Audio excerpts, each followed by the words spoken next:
Hi, and welcome to NSEC's series on gross margin reporting. I'm Rich Hill, the head of product for data and reporting at NSEC. I'm joined by my colleague, Josh Comley, who's our director of data. Hi, Rich. Really glad to be here. Thank you. With your CCO hat on, Josh, with your imperative being around growing the customer base, retaining customers, introducing new products to the market, and competing on price, what would you say is the underlying data situation underneath all of this that perhaps CCOs don't talk openly about? The biggest data challenge for commercial leaders is a gap in margin visibility. We need to be making critical product and pricing decisions, often in a very tight time window, and we want to be confident that we're making the right call. It's very hard to have that confidence when the data is not arriving on time, when there are questions around its accuracy, and when it's not at a sufficient granularity to inform the decisions that you need to make. We often don't see the full cost of that up front. For instance, it could be months later when you realize too late that a new tariff that you've introduced based on estimates of gross margin is not actually as profitable as you would have thought, and that doesn't translate properly on a per account level into the real world. So although this starts off very much as a data problem, it ends up very much as a CCO commercial problem. What does it cost the CCO when the data isn't granular, timely, or accurate enough? That's a great question, and it's really a question about trying to make a data-driven decision when the quality of the data is not up to scratch. Now, to bring this to life, I mean, as I mentioned earlier, this could look like releasing a tariff based on estimated profitability and estimated gross margin. That doesn't always translate into the real world. Another example is focusing customer retention efforts on the wrong customer segment based on average expected gross margin. When you don't have that granular view of the data, you can't be sure that you're really focusing your retention efforts on the right customers. A third example, if I can, is a product. You model the profitability of a product on a whole portfolio level. That looks like it's a winner, but when that's actually rolled out, there can be a long tail hidden in that portfolio where that product is actually hemorrhaging money.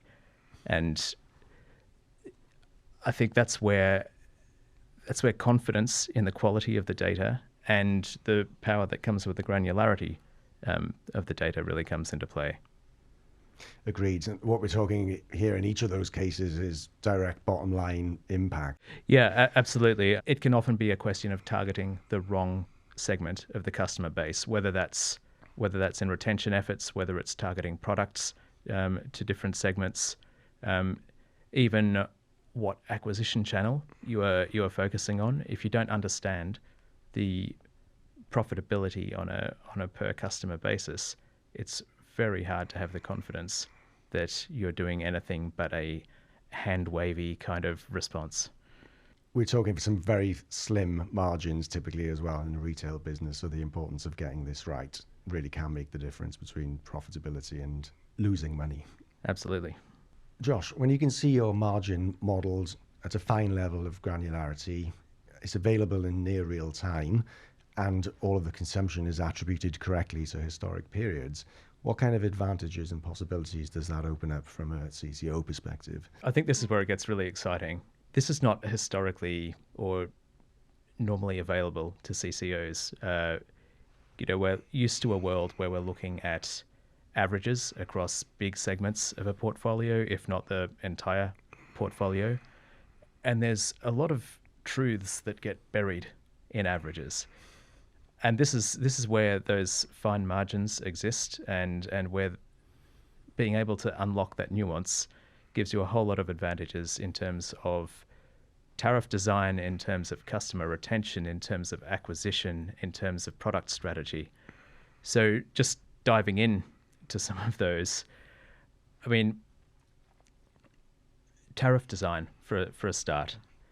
This is when we understand the profitability at a per meter point per customer basis of the portfolio.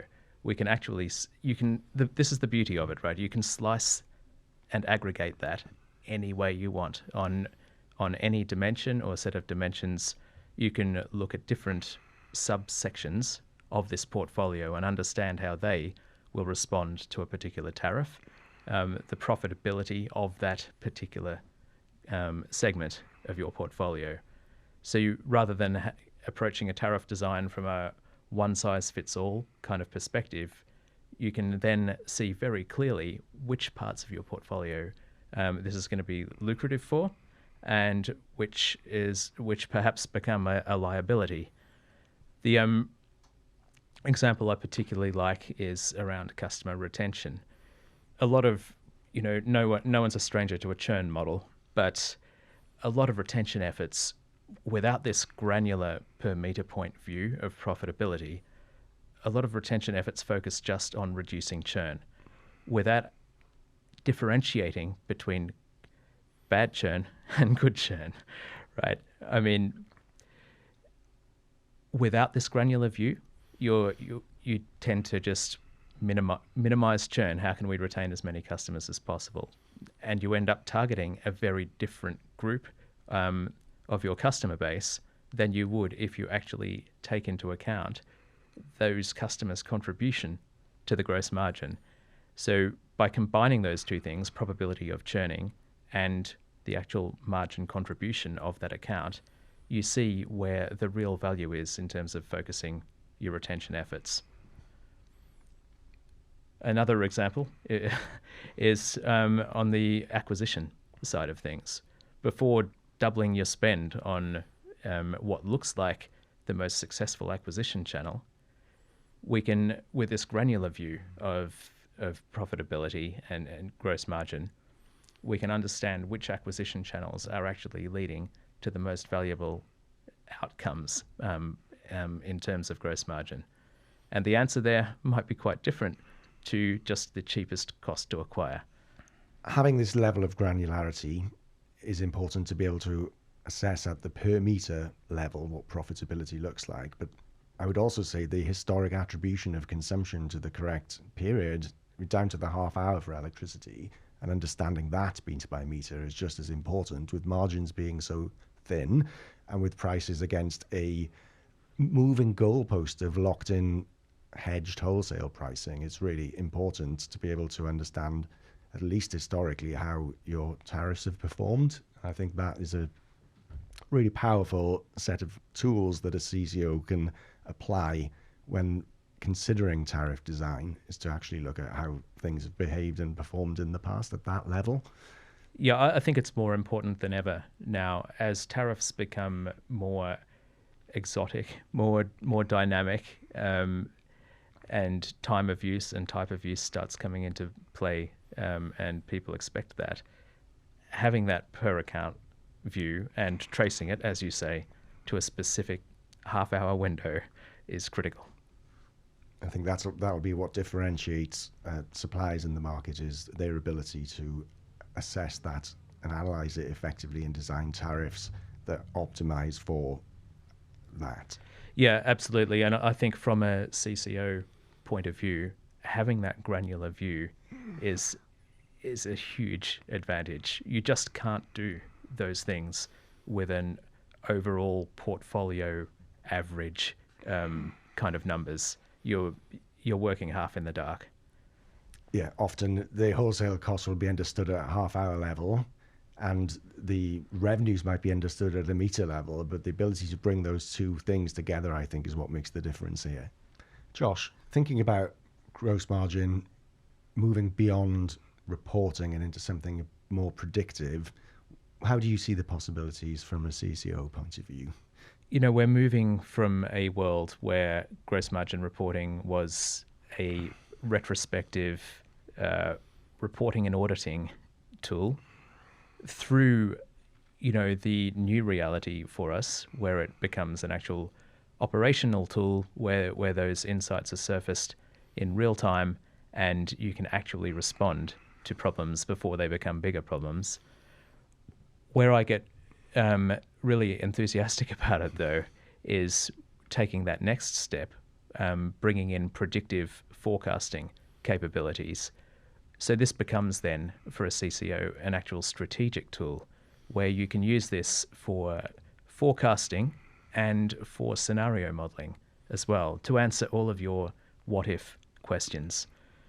Now, it's probably worth pointing out, scenario modeling you can apply to the past as well as the future. What would last year or last month have looked like if wholesale prices were like this instead?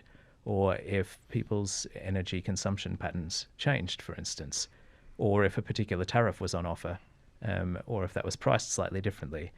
These are all of the scenario modeling kind of questions that this unlocks. The point I really want to get through here, you can't just embark on an effort like this from no foundations. If you can't explain what's happened in the past, you can't predict what's going to happen in the future or what the past would have looked like under different conditions. So coming from that really strong base of forensic level detail per meter point detail and explanation of historical gross margin gives us the confidence, not to mention the training data, to build a forecasting capability into this reporting suite. So what we'd be talking about here is the fidelity of the historical model, but cast forwards and with scenario modeling wrapped around that, so you can test for different conditions as you've described. That's exactly right. Imagine we have per customer, per meter point consumption forecasts going into the future. We can swap out historical consumption for that future consumption.